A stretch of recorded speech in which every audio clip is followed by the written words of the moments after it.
ये आकाशवाणी पटना है। अब आप अभिषेक दास से प्रादेशिक समाचार सुनिए। पहले मुख्य समाचार। प्रधानमंत्री नरेंद्र मोदी ने कहा, देश के स्वास्थ्य क्षेत्र में बदलाव लाने के लिए केंद्र ने नया दृष्टिकोण और नई स्वास्थ्य नीति अपनाई है। मौसम विभाग ने प्रदेश में अगले 3 दिनों तक तेज हवा के साथ भारी बारिश की चेतावनी जारी की। अगले 24 घंटों में जमुई और नवादा में अत्यंत भारी बारिश का पूर्वानुमान। भागलपुर के सुल्तानगंज स्थित सेंट्रल कोऑपरेटिव बैंक से अपराधियों ने लगभग 30 लाख रुपए लूटे। और कड़ी सुरक्षा व्यवस्था के बीच पंचायत चुनाव के दूसरे चरण की मतगणना कल से शुरू होगी। सभी तैयारियां पूरी। देश भर में 18 वर्ष से अधिक आयु वर्ग के लोगों के लिए सरकारी केंद्रों पर निःशुल्क कोविड टीकाकरण अभियान जारी है। युवाओं से आग्रह है कि कोविड से बचाव का टीका अवश्य लगवाएं और अन्य लोगों को भी इसके लिए प्रोत्साहित करें। जब तक आवश्यक न हो, घर से बाहर न निकलें और 3 सरल उपायों का पालन करें। मास्क लगाएं, 2 गज की सुरक्षित दूरी बनाए रखें, हाथ और मुंह साफ रखें। साथ ही कोविड से संबंधित जानकारी प्राप्त करने और मार्गदर्शन के लिए लोग राष्ट्रीय हेल्पलाइन नंबर 1075 पर संपर्क कर सकते हैं। बिहार सरकार के हेल्पलाइन नंबर 104 पर भी जानकारी प्राप्त की जा सकती है। अब समाचार विस्तार से। प्रधानमंत्री नरेंद्र मोदी ने कहा है कि केंद्र ने स्वास्थ्य के क्षेत्र में बदलाव के लिए एक राष्ट्रीय दृष्टिकोण अपनाया है और नई स्वास्थ्य नीति पर काम किया है। श्री मोदी आज वीडियो कॉन्फ्रेंस के माध्यम से जयपुर में आयोजित एक कार्यक्रम को संबोधित कर रहे थे। उन्होंने कहा कि लोगों के कल्याण और स्वास्थ्य के क्षेत्र में देश को आत्मनिर्भर बनाने के लिए स्वच्छ भारत अभियान, आयुष्मान भारत योजना और आयुष्मान भारत डिजिटल मिशन जैसे कई कदम उठाए गए हैं। 3-4 दिन पहले शुरू हुआ आयुष्मान भारत डिजिटल मिशन देश के कोने कोने तक स्वास्थ्य सेवाओं को पहुंचाने में बहुत मदद करेगा। अच्छे अस्पताल, टेस्टिंग लैब, फार्मेसी, डॉक्टरों से अपॉइंटमेंट सभी एक क्लिक पर होगा। इससे मरीजों को अपना हेल्थ रिकॉर्ड संभाल कर रखने की भी एक सुविधा मिल जाएगी। प्रधानमंत्री ने कहा कि कोविड महामारी ने कई चुनौतियां खड़ी की हैं और बहुत से सबक सिखाए हैं। उन्होंने कहा कि अलग अलग देशों ने अपने अपने तरीके से इस समस्या से छुटकारा पाया है।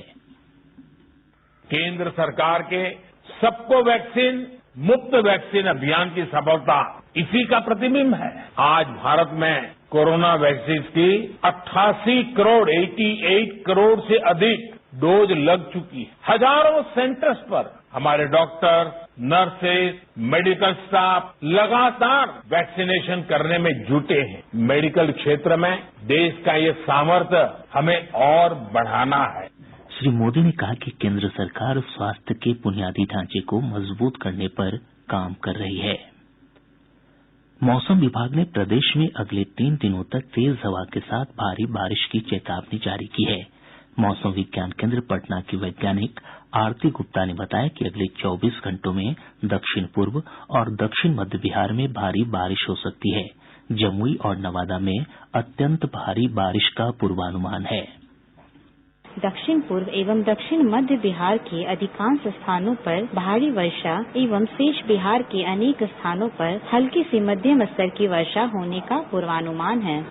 मौसम वैज्ञानिक ने बताया कि 2 अक्टूबर को वैशाली और समस्तीपुर जिले में अत्यंत भारी बारिश, जबकि दरभंगा, सारण, भोजपुर, गया, बांका और भागलपुर समेत 15 जिलों में भारी बारिश हो सकती है। वहीं बेगूसराय, पटना, नालंदा और आसपास के जिलों में बहुत भारी बारिश की चेतावनी जारी की गई है। 3 अक्टूबर को दरभंगा, समस्तीपुर, सहरसा और खगड़िया जिले में बहुत भारी बारिश का पूर्वानुमान है, जबकि सीतामढ़ी, मधुबनी, सुपौल, अररिया और मधेपुरा समेत 8 जिलों में भारी बारिश की चेतावनी जारी की गई है। इस दौरान 35 से 45 किलोमीटर प्रति घंटे की रफ्तार से हवा चलने का भी पूर्वानुमान जताया गया है। इधर आज सुबह से राजधानी पटना समेत प्रदेश के अधिकतर हिस्सों में रुक रुक कर बारिश का सिलसिला जारी है। सबसे अधिक चांदन में 61 मिलीमीटर बारिश दर्ज की गई है। भागलपुर के सुल्तानगंज स्थित सेंट्रल कोऑपरेटिव बैंक से अपराधियों ने लगभग 30 लाख रुपए लूट लिए। पुलिस ने बताया कि 5 से 6 की संख्या में आए अपराधियों ने हथियार के बल पर घटना को अंजाम दिया। पुलिस अपराधियों की गिरफ्तारी के लिए छापेमारी कर रही है। निगरानी जांच ब्यूरो की टीम ने मुजफ्फरपुर जिले के अहियापुर थाना में पदस्थापित दारोगा सदरे आलम को 10,000 रूपये रिश्वत लेते गिरफ्तार किया है। गिरफ्तार दारोगा शिकायतकर्ता से घूस ले रहा था। पंचायत चुनाव के दूसरे चरण की मतगणना कल से शुरू होगी। राज्य निर्वाचन आयोग के अनुसार मतगणना के लिए सभी तैयारियां पूरी कर ली गई हैं।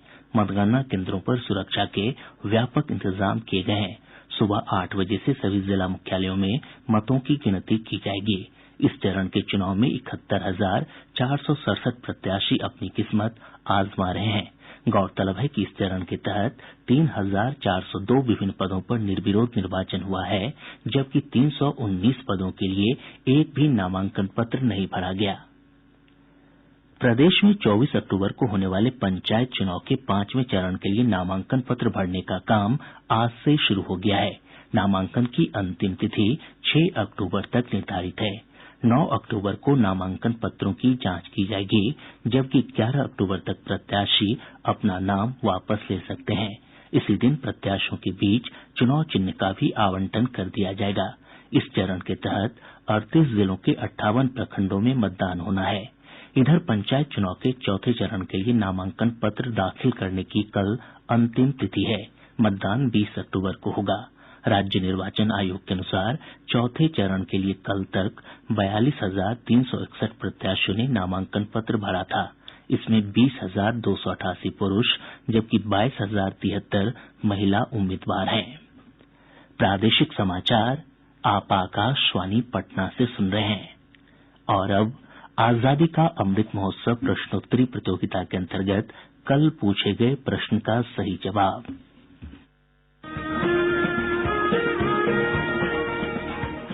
बुधवार 29 सितंबर को हमने पूछा था कि भारत छोड़ो आंदोलन के दौरान पटना सचिवालय पर झंडा फहराने के दौरान शहीद हुए छात्रों की याद में बनाए गए स्मारक का नाम क्या है।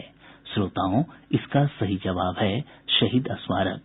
पटना स्थित बिहार विधानमंडल भवन के ठीक सामने स्थापित यह स्मारक 7 छात्रों की शहादत की याद दिलाता है। लोग इसे सप्तमूर्ति भी कहते हैं।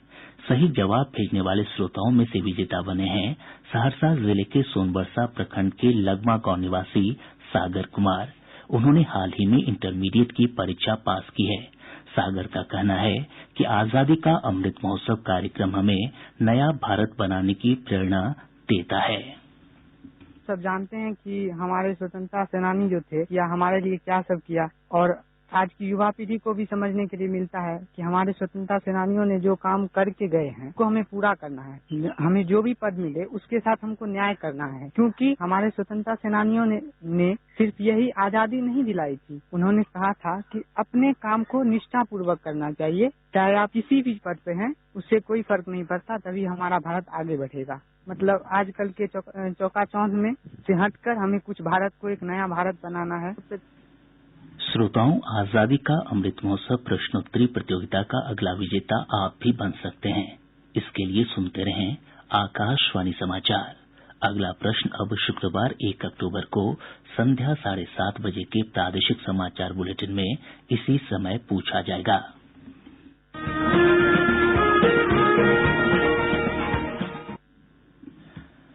आजादी के अमृत महोत्सव पर आज सूचना और प्रसारण मंत्रालय के फील्ड आउटरीच ब्यूरो गया द्वारा नवादा में एक भारत श्रेष्ठ भारत कार्यक्रम आयोजित किया गया। इसके अंतर्गत सेमिनार, नाटक, गीत और प्रश्नोत्तरी प्रतियोगिता का आयोजन हुआ। वहीं फील्ड आउटरीच ब्यूरो छपरा द्वारा वैशाली जिले के चेरा कला गांव में राष्ट्रीय पोषण माह का आयोजन हुआ।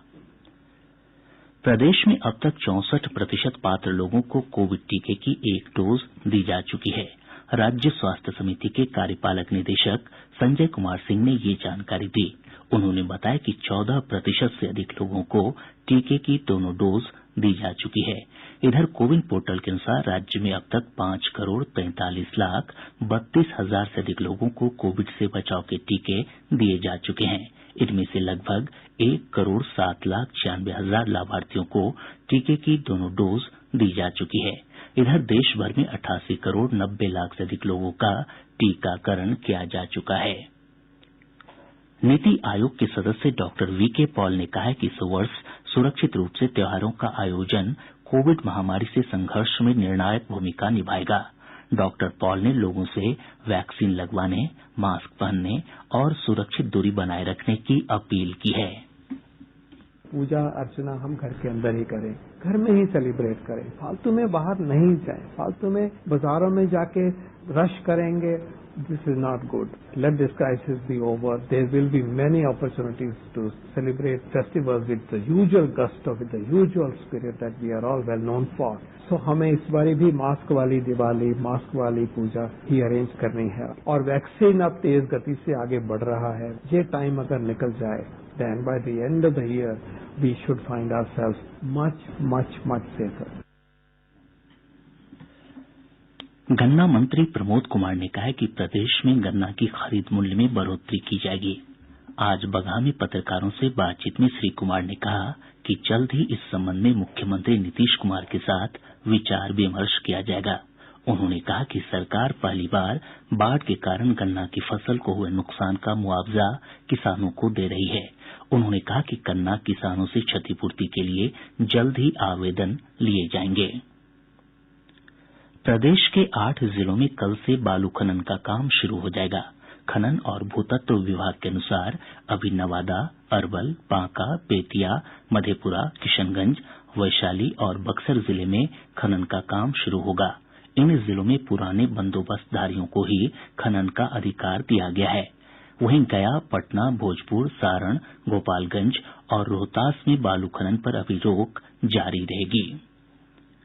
बेगूसराय जिले के तेघड़ा थाना क्षेत्र के पिढौली गांव से पुलिस ने 4 अपराधियों को गिरफ्तार किया है। इनके पास से 4 पिस्टल और AK-47 राइफल के कारतूस बरामद किए गए हैं। नालंदा जिले के राजगीर से पुलिस ने 3 हथियार तस्करों को गिरफ्तार किया है। इनके पास से 2 पिस्टल, मैगजीन और 1000 कारतूस बरामद हुआ है। जमुई जिले के नगर थाना क्षेत्र में पुलिस ने छापेमारी कर एक मिनीगन फैक्ट्री का उद्भेदन किया है। मौके से निर्मित, अर्धनिर्मित हथियार और हथियार बनाने के कई उपकरण बरामद किए गए हैं। मिनीगन फैक्ट्री के संचालक और एक कारीगर को गिरफ्तार कर लिया गया है।